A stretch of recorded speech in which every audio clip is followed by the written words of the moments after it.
Alright, so once again, here we are. It's Steve's Vintage Model Builds. I'm Steve. That's Jack on the avatar. He's way more handsome. Me, I have a better temperament. Ha! Okay, so part 2 here, and I actually decided to turn this into a 3-part playlist. So if you want to binge away.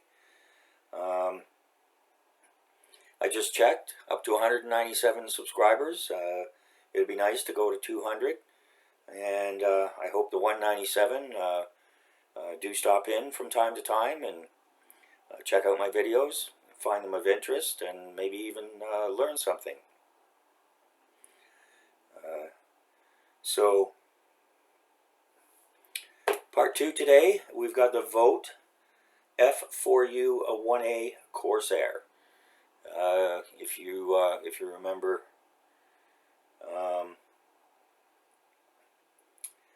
Black Sheep Squadron, starring Robert. What was his name? Robert Conrad. Robert Conrad, John LaRoquette, who people will remember from Night Court, both the original and the new one with Melissa Rauch, which has been renewed for another season. Not a bad show. It was kind of fun. I don't watch a lot of TV, but heck.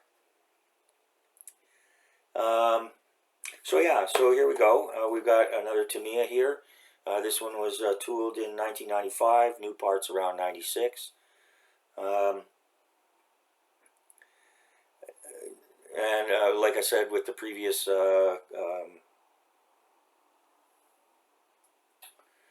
Mustang video, just because a kit's old doesn't mean it's not good. Some of the older kits are actually a lot better than what you get today in many ways.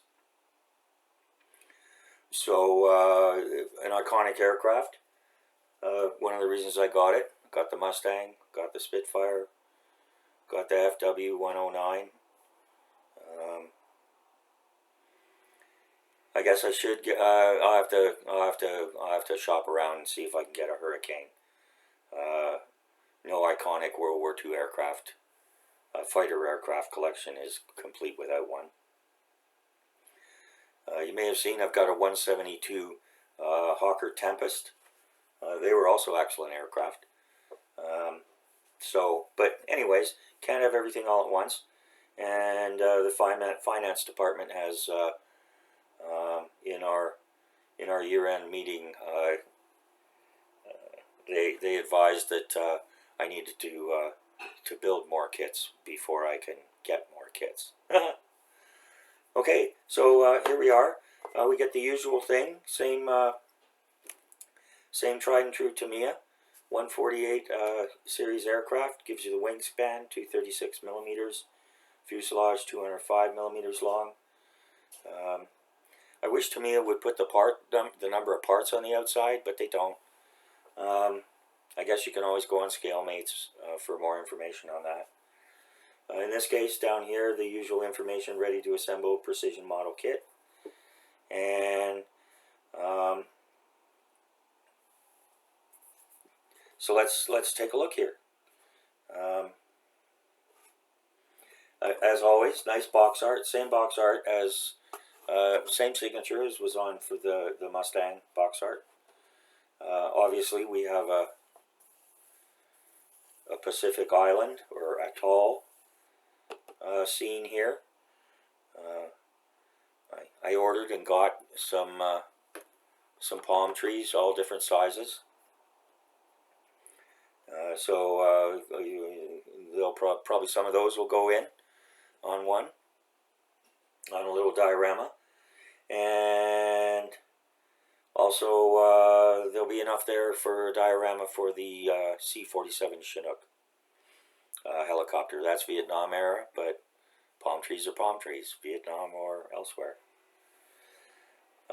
Okay, palm tree people, don't start getting down on me about the different kinds of palm trees, okay? Yeah. My wife's from the Philippines. I've lived in the Philippines. I love the Philippines. And yeah, I'm just a Western white guy. Palm tree's a palm tree. There's coconut palms, date palms, and palms that are good for nothing but shade. There you go. Okay, so nice box art. Again, we're going to have 3 different paint schemes here. And each one shown on the side here. And this model comes with the ability to have the, I expect, cockpit open or closed, along with wings up or wings down.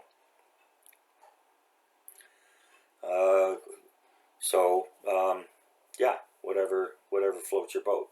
From what I've heard, it's easier to build with wings folded up, but it all depends on what you want to do with it.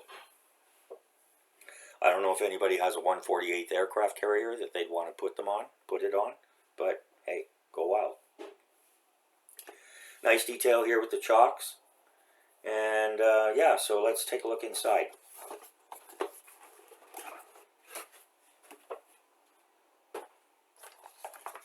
Instructions last.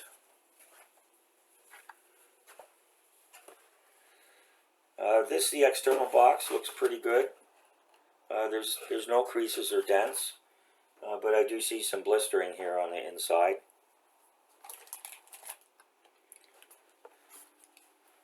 Take a look here, step by step. Tamiya and their staples.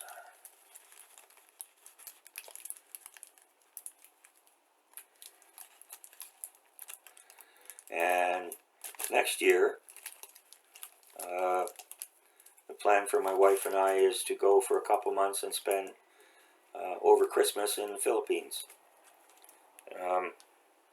We've been back to the Philippines numerous times and stayed there for months at a time, but haven't been there for Christmas, and my wife hasn't been there for Christmas since she came to Canada back in the 90s. So it's going to be a big trip for us. Like I said, a couple months, so there's going to be lots of time. And one of my goals is going to be to, hopefully, just me and my brothers-in-law. I don't know if the girls will let us do that, but to scoot over to Japan.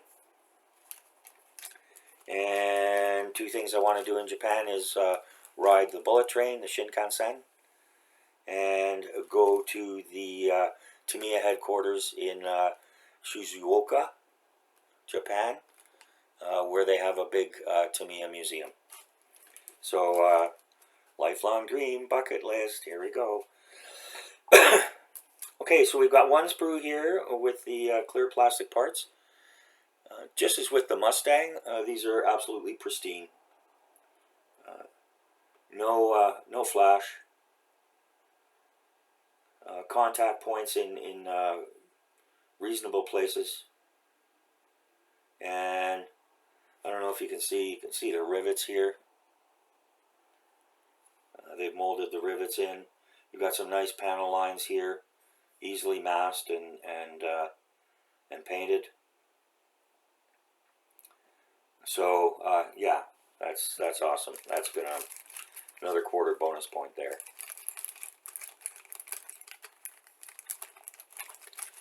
There's nothing worse than getting a nice kit, and then you get to the clear parts and there's blemishes or they're foggy or whatever the case may be. It really sucks. Okay, so there's that. And unlike the Mustang, I haven't opened up any of this. I don't know why. Usually I'm like a kid at Christmas when no matter what time of year it is, when I get a new kit, can't wait to get into it.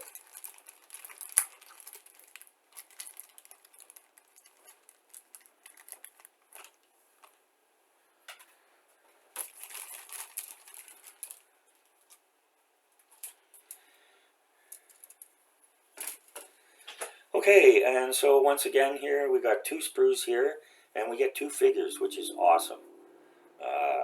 So we get a seated pilot. We have a bomb here, which hangs from a cradle underneath. then we have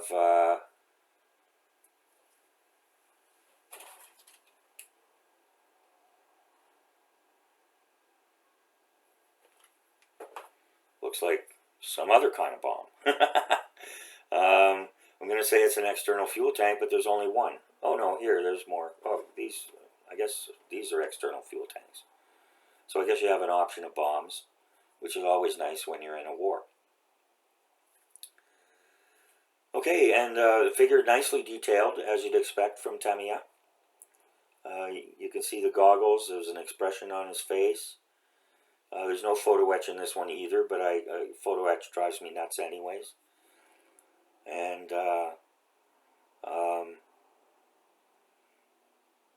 oh, and I learned a good technique. Gee, was it Max's model minutes? I can't remember. Anyways, I'll show the technique. Very simple technique using using a bit of foil and a bit of light paper to make your own seat belts. But this looks like it'll paint up really nicely. And yeah, it looks like we've got a ground crew. He's got goggles too, so I guess you could have it with the pilot in the cockpit or standing beside the plane. Very nice touch. Extra bonus point there, or a quarter point. Those bonus points were piling up quick on this kit.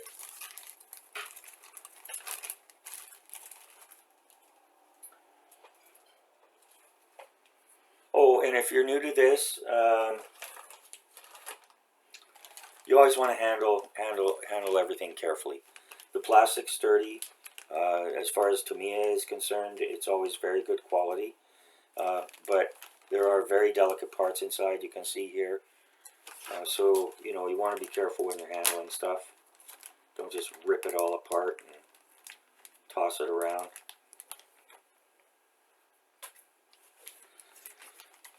Some people might think, you know, I said in the previous video, this costs about $40, $40.12, I think, free shipping, Amazon Prime. And, you know, in some ways, $40 doesn't seem like a lot these days. But why spend your $40 just to wreck it through carelessness? So, okay, and so here we go. We've got beautiful detail here. Nice molding. Plastic is perfect. I'm not seeing any flash. No parts are bent or broken. We've even got the tiny arrestor hook here with no flash.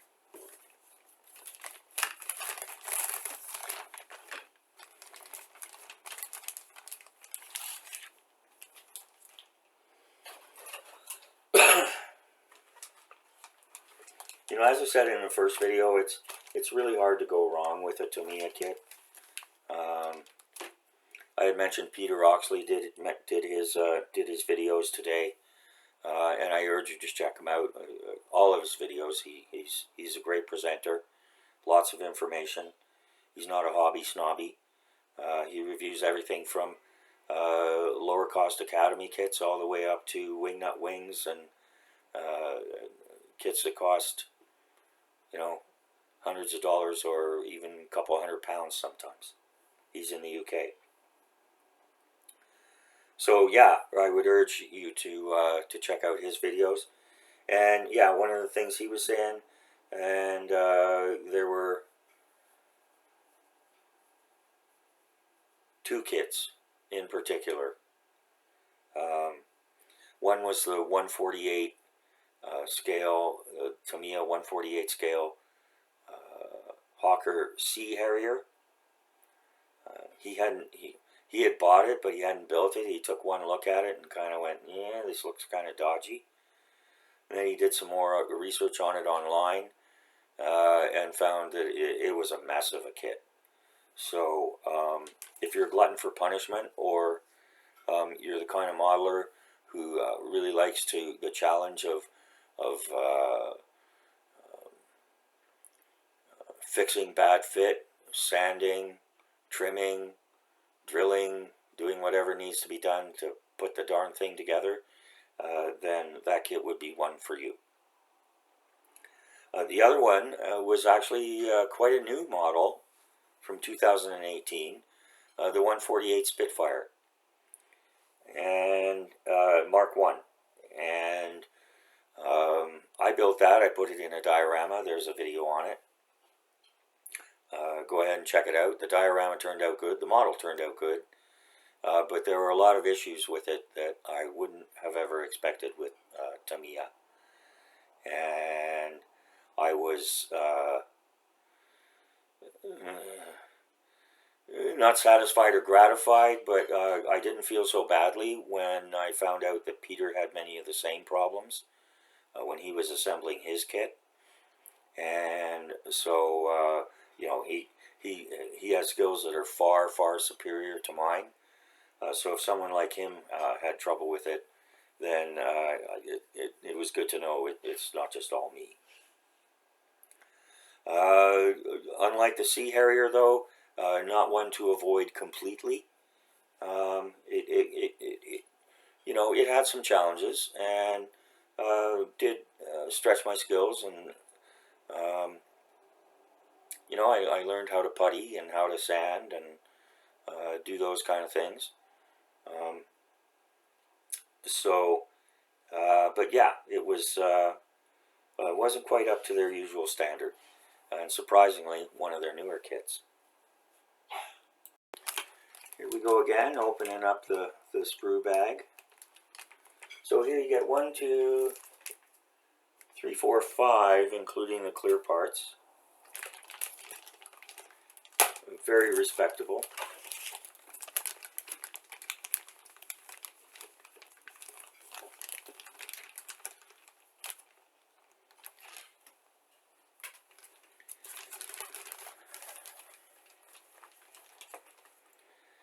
Now,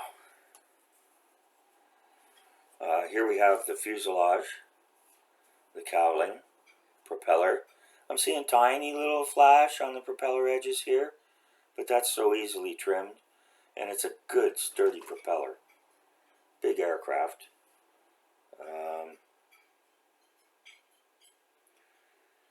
Looks like we've got a bit of engine detail here too.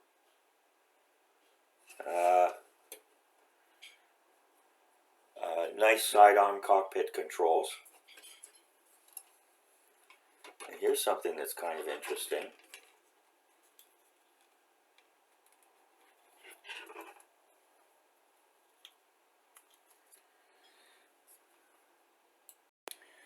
Okay, so here we've got the cowling all molded in one piece, and it was actually tucked in on top of the cockpit control panel.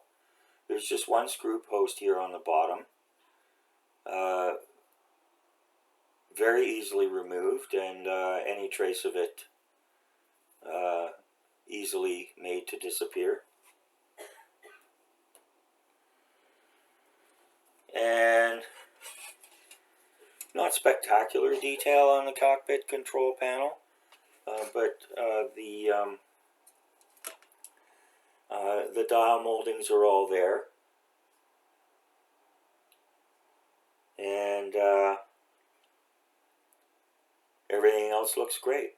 There's a little bit of flash here, a little more flash than we normally see, but certainly nothing excessive, and all in places it's very easily trimmed off.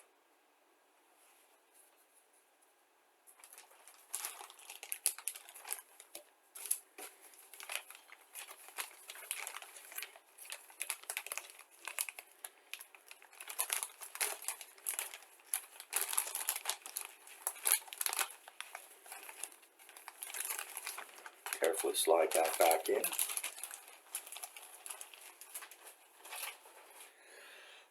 Excuse me. And now we come down to the final sprue rack. It looks like I've already opened this one.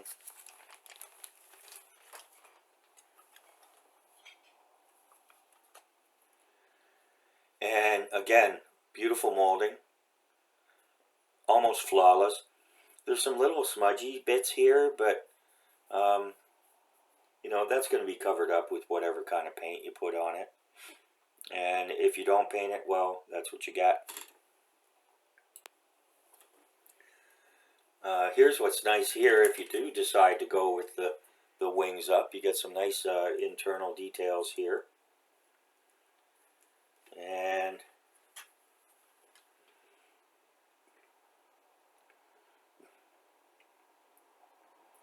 absolutely a minimum of flash here.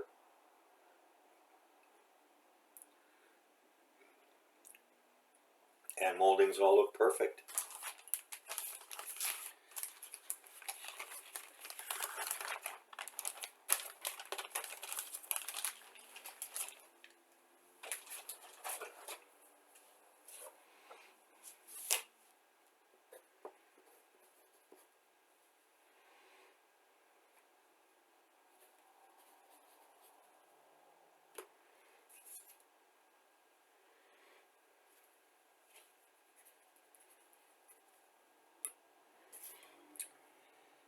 Okay, so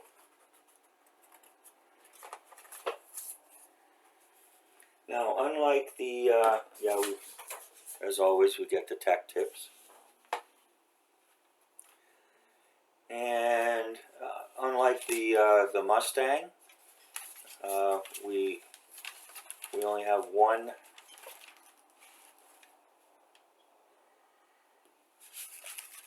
I guess it goes this way. One sheet of decals. But again, unlike the Mustang, we have a decal for the control panel. And at least one for part of this side control panel.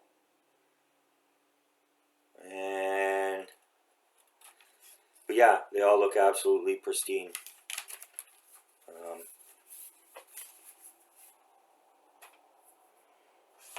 That's what I mean when I say, you know, these parts and these decals, they haven't been sitting around since the 90s. You know, these are contemporarily produced. The instructions here, 2000, year 2000. Again, that doesn't mean that the parts and stuff have been sitting around for 23 years. These kits are so popular and so enduring that you know, Tamiya just keeps cranking them out. And something I learned today from Peter Oxley. Tamiya does $300 million US business a year just for their model kits. That doesn't count their paints, their masks, their aftermarket, and all of the other stuff.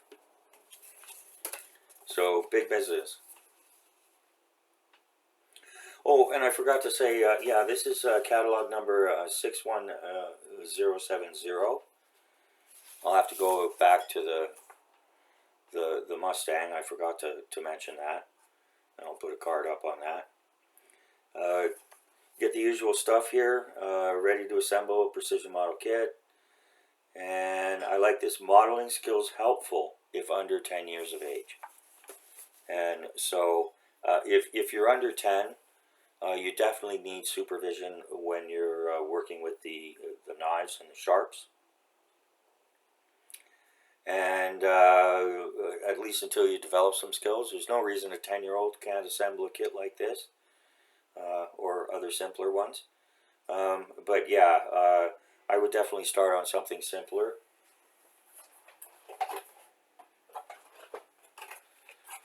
Like this, which is ongoing. Not only is it simpler, it's cheaper. So if you make a mess of it, it's no great loss. And yeah, I mean, you know, one of the great things about this hobby is another great thing.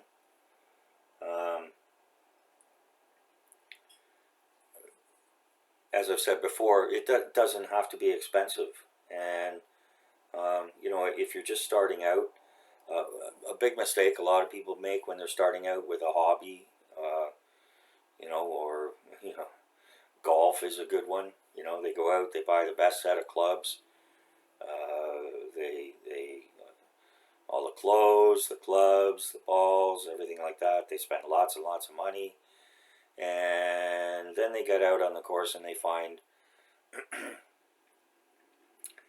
they don't really like golf. Or they don't have the skills to make use of all that expensive equipment that they bought. So crawl, walk, run. And ours is a hobby. You don't want to rush things. There's no reason to rush anything. There's opportunities to feed our obsessive compulsive sides, and there's opportunities to develop patience and really just enjoy the quiet satisfaction of putting something together, you know, without too much frustration. Okay, so I'll read this out. As always, Tamiya does a great job. They put together a nice photograph of the completed model. Everything's black and white, no color, but you get color on the side of the box. Excuse me. So after enduring heavy losses to the Japanese Navy's Zero fighters in the early stages of the Pacific War, the U.S. Navy became focused on developing new fighters capable of turning the tides of aerial combat. At the beginning of the war, the Zeros just ate up everything anybody had. That includes the British, everybody. Among those fighters was the Corsair, first developed to be a high-speed carrier-borne aircraft. Built around the new Pratt & Whitney R2800 2,000 horsepower engine, and turning the largest propeller ever attached to a fighter plane, 4 meters in diameter. You want to stay out of the way of that. This gull-winged wonder was destined to be a success. In June 1942, the F4U-1 production models made their maiden flight. However, due to their restricted forward field of view, and because a propeller wash effect caused them to stall left wing first during low-speed landings, they were first were used as land-based fighters. Succeeding the F4U-1 in the summer of 1943 was the F4U-1-A, which was equipped with an extended rear wheel landing gear shaft, a slightly modified glazed canopy, and a small triangular strip of metal bolted to the right leading edge of the wing to equalize the stall and avoid the roll to the left at touchdown. A small but brilliant modification. Despite these improvements, the new F-6F Hellcat was adopted as the main carrier-borne aircraft, and the first combat Corsairs became relocated to land-based U.S. Marine squadrons in the South Pacific. Major Boyington and Second Lieutenant I'm Canadian, I say Lieutenant, Americans say Lieutenant. Hansen of the U.S. Marines, Lieutenant Kepford of the Navy, and other ace pilots bravely flew the F4U-1A into fierce air combats, overpowering the Japanese Zero fighters with tremendous top speed and 6 12.7mm heavy machine guns. So, as we saw in the TV show, yeah, they shot them down a lot. And although they didn't fly much off of carriers, except in very special circumstances, they were really instrumental in advancing and defending the United States through the Gilbert Islands, the Solomon Islands, places like Rabaul, and keeping the supply corridors open.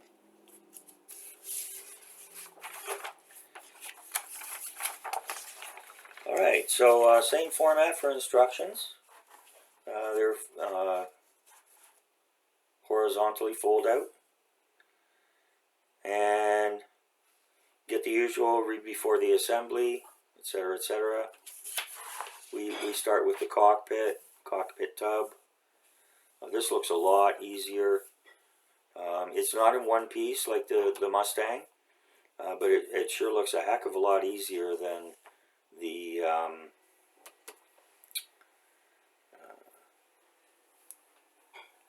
Spitfire. The cockpit there was an absolute beast, and not just for me. Again, no photo etch here, which is just fine by my book. I've got a lot of it lying around by now, and if I want to add a photo etch piece, I can usually dig something out of the spare parts. Oh, and that reminds me, when it comes to spare parts, please don't discard them when you're finished with a kit. Keep a separate box. You know, you can get one of those sectioned off boxes, you know, 5 or 6 sections at the dollar store or whatever for $3. Put, you know, different size parts in, and, you know, if you're really that OCD about it, you know, you can have separate containers for each type of part, and especially the figures. No matter how bad they might look, don't toss them. I've got one there. The legs are just absolutely, the legs on the figure are just brutal. But if you cut the legs off and stick them in a cockpit, nobody's going to see the lower part of the legs. So, sorry, plastic pilots, don't mean to be so cavalier about cutting off your legs, but we do what we have to do. So, so as I said, so many kits don't include figures any longer, and so it's, you know, and you never know when you're going to need a spare part for something. Things break, things get lost, etc., etc. Okay, so down to the last few minutes now. Tamiya gives you all of the different colors you're going to need. Of course, it's Tamiya ones. I found for most manufacturers that they're, if you're not too picky, they're more or less interchangeable. The best tip I can give is if you're using an airbrush, use the thinner for that particular brand. So if you're using Tamiya paints, use Tamiya thinner. If you're using Vallejo paints, use Vallejo thinner. And never, ever, never, never, never try to thin Vallejo paints with alcohol. They just gum right up. Something about them just makes them, I don't know, congeal when you add alcohol. So, kind of like my brain when I have more than I should. Okay, so yeah, so here we go. We've got the cockpit assembly, which doesn't look too difficult. There's no internal motor, but nice detail on the external motor and the parts that you're going to be able to see through there.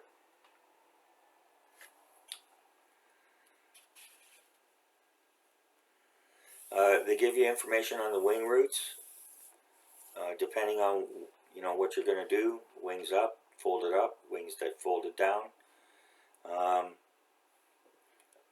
Unless you're doing some sort of tabletop aircraft carrier scene, I don't see any reason to do them with wings up. But hey, if you need space on the shelf, that works.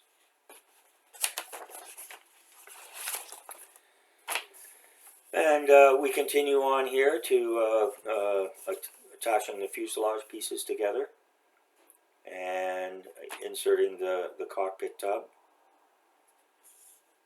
And this is a little different. They tell you to put the pilot in after. Usually you do it beforehand, but hey, that's okay. And again, they give you nice detail on the painting.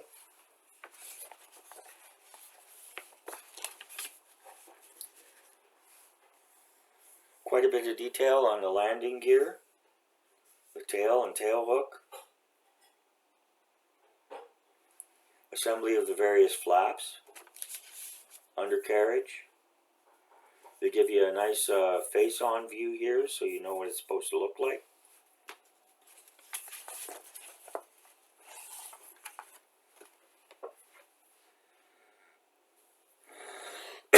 Excuse me. Oh, and here we go. All right. And so we've got the wing assemblies, whether up or down. And here we get the explanation. You've got a external stores bomb or a drop tank. The external stores bomb, I'm not sure if it's the cradle design with the little swingy hooky thing. That's a bit gimmicky for me. And I suspect that I will be doing this with the drop tank.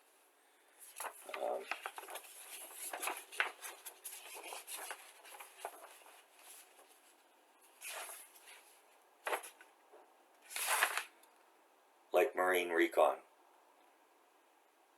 will blaze a path into battle for others to follow. And for that, you need range. You need to be in there first, ahead. So, hoorah, go Marines. Alright, so we've got the various different assemblies here, how to do it, the paint scheme for the propeller, attaching the canopy, I guess either or, open, closed, and you have the option of either the pilot climbing into the aircraft or the pilot in the aircraft. And I think in this case I'll probably do it on the ground with the pilot either beside or getting into the aircraft. And so the other guy will go into the little special box where he can be brought out when needed. Not behind glass where you have to break it and in case of fire. Break glass and let this guy out. That was in some movie, wasn't it? With Sylvester Stallone, I think. Oh no, my bad. Oh boy, am I ever going to be in trouble. That was from Clint Eastwood's movie about the Marines. Heartbreak Ridge. The you-know-what head major was chewing him out saying, you know, your kind should only be stuck behind glass and in case of war, break the glass. Well, yeah, you never know when the war's going to come along. So, enough of that. Okay, so yeah, so we've got attaching the wings, and again, you've got the option, folded or flat, and it looks like maybe I lied. It looks like it might be a little bit more complicated putting the wings folded up, but in any case, I've never been one to necessarily do what's easy.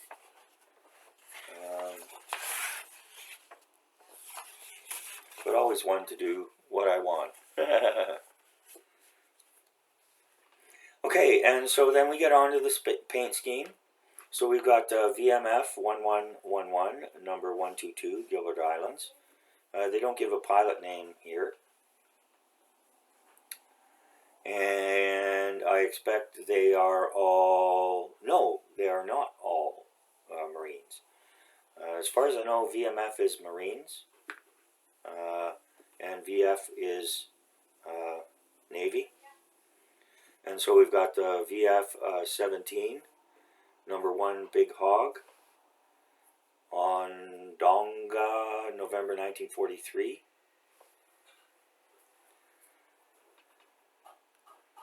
And they make a note of a sticker here. We'll have to take a look at that. A sticker. Okay.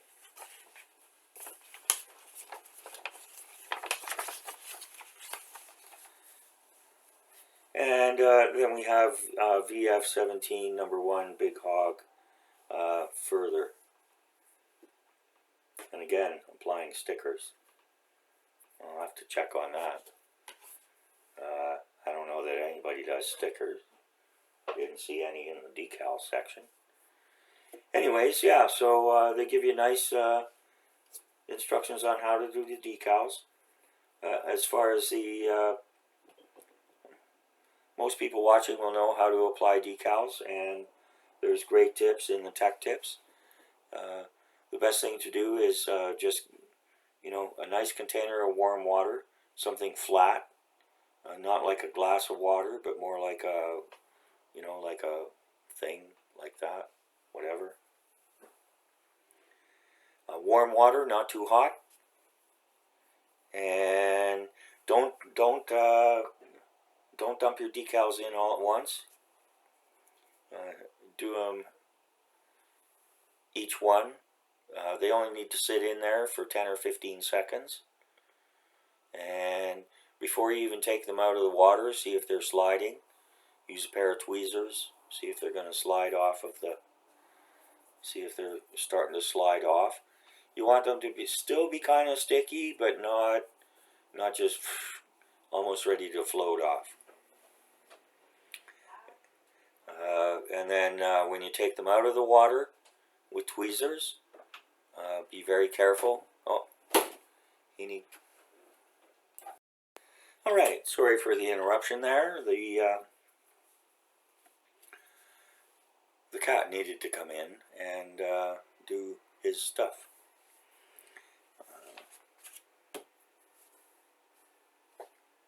Hey, it's better sharing the hobby room with the cat's litter box is better than being in the doghouse. Anyways, okay, so we're winding down here. During the break, though, I was able to check and learn that the Navy designation VF was for the V stood for fighter, fixed wing aircraft, and the F stood for fighter. So a VMF was fixed wing marine fighter. So there we go, VF versus VMF. And so that's it. So we've got the decals there, all done.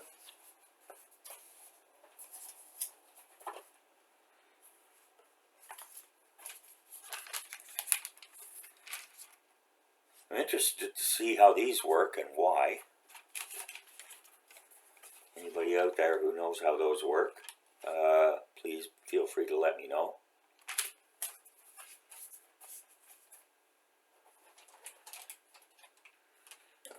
So, back in the box we go.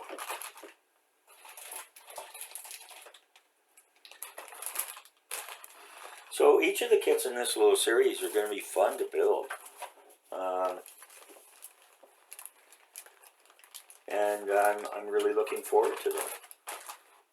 Every time I look at a kit, I'm going to build this one next. I want to build this one next. But then the next one comes along, and so on and so forth. But anyways, today I was up to see Matt at the local hobby store, and I got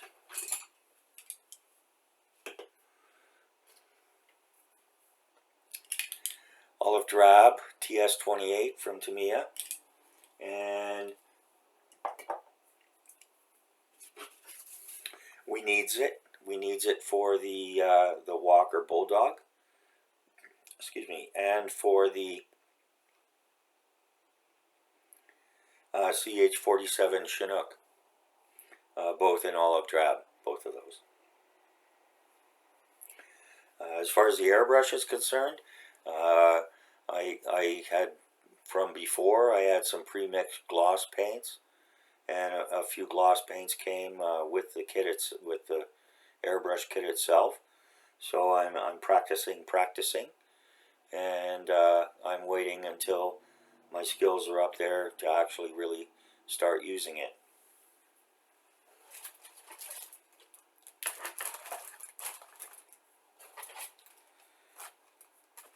Okay, so now we come down to ratings.